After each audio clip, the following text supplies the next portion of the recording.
Hi everybody, I'm Amanda the G. The pandemic is still going on, so let's talk all things masks.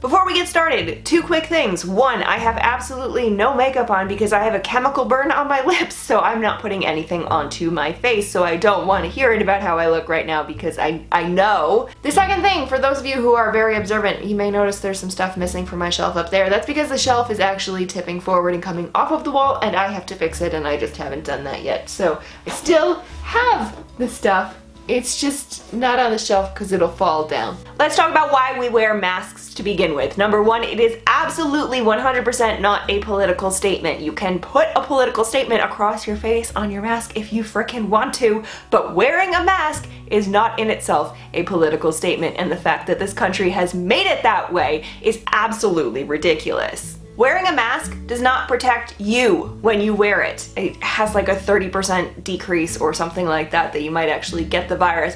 No, the whole point in wearing a mask is to decrease the chance that you spread it to someone else. It does that by over 70%. So the thing is, don't wear a mask so that you don't kill someone else. That's what it boils down to. Wear a mask so someone else doesn't die because you were so selfish you didn't put a piece of cloth on your face. Hey, I'm not sick. I don't feel sick at all. You literally can spread this virus for 2 weeks before you get a single damn symptom. So, just put the cloth on your face. It puts the cloth on its face or else it gets the shutdown again. Big problems that I've seen with masks with so many people. This doesn't do shit. Notice my mouth and nose are just out there. This is just a neck warmer, a double chin hider. I don't know the point of that. This also doesn't do shit. The nose has to be covered. This doesn't do shit.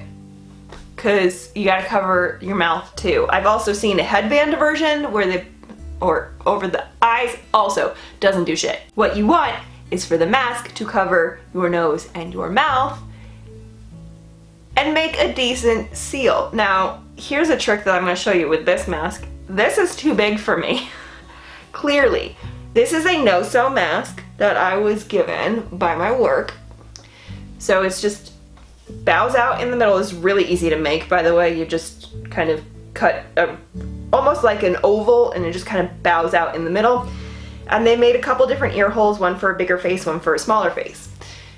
This is actually 2 pieces of cloth. You just put it over the ears. And then, in order to make my face fit, I take the top part and fold it under here so that it stays on top of my nose, but then I can see, and then this gets a better seal here. So this is the simplest mask. If you don't have a mask by now, which you really should, literally this is cotton. Take a piece of cotton and cut it in this shape. Oval that bows out in the middle.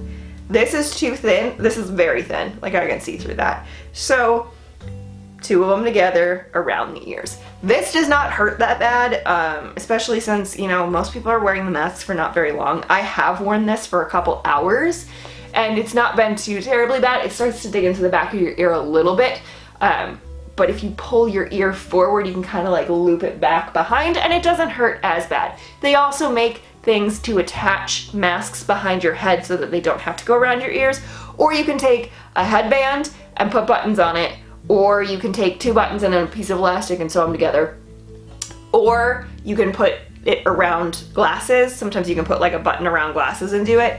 Or you can just suck it up and not be a baby. Let's get into a fancier mask than this one. So this is the other mask that I use. I made this one myself. And let's go into all of the bells and whistles with this and how easy this was to make and how you can literally make this at home as well. So this is just 1 piece of fabric that was a rectangle 3 times the length of this. So basically the width of my face, from cheek to cheek-ish, almost 3 times that length. I happen to have a piece already cut to that length, so it was pretty simple for me. So this is the back. What I did is I just took it, folded it over, and then folded it backwards, and then took the the tops and turned them in a little bit, and then sewed down either side, and then I sewed all the way around, leaving a little bit here on the side as a pocket. This is a piece of elastic on either side, which I also happen to just have at home.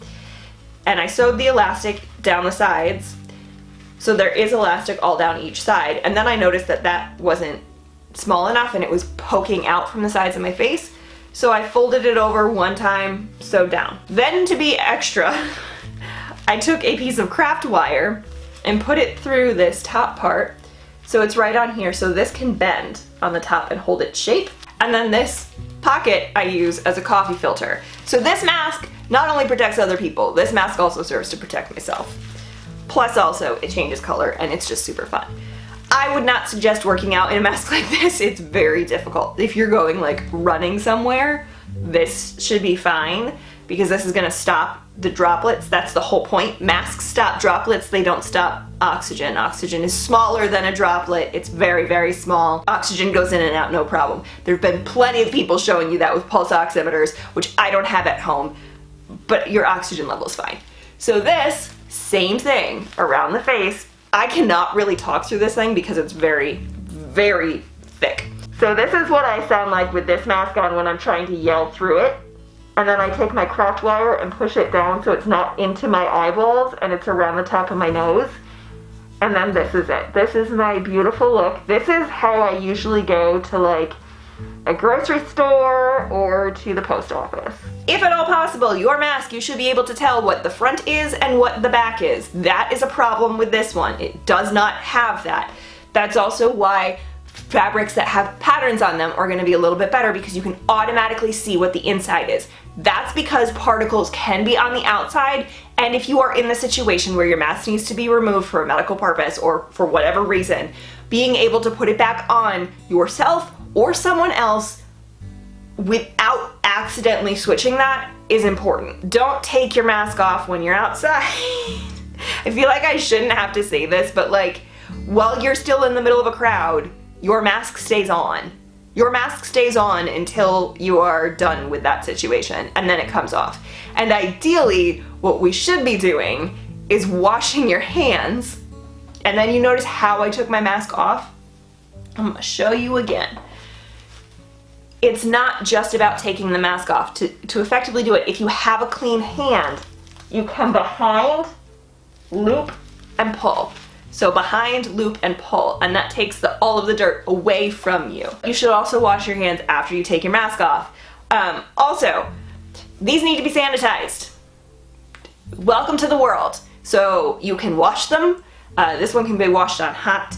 You can put them, I've seen a lot of people do this, you put them on your dashboard because it's hot out and it's going to start to cook off some of the germs.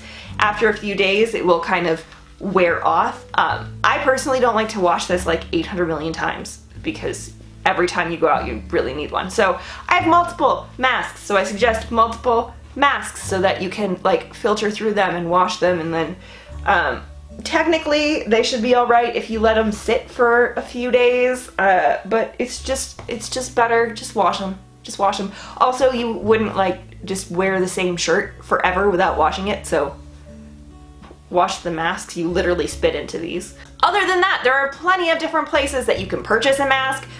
There's a lot of people who have been really, really awesome and have been making masks and giving them out for free, including there's someone in my neighborhood who's done several thousand of them. So those people are amazing.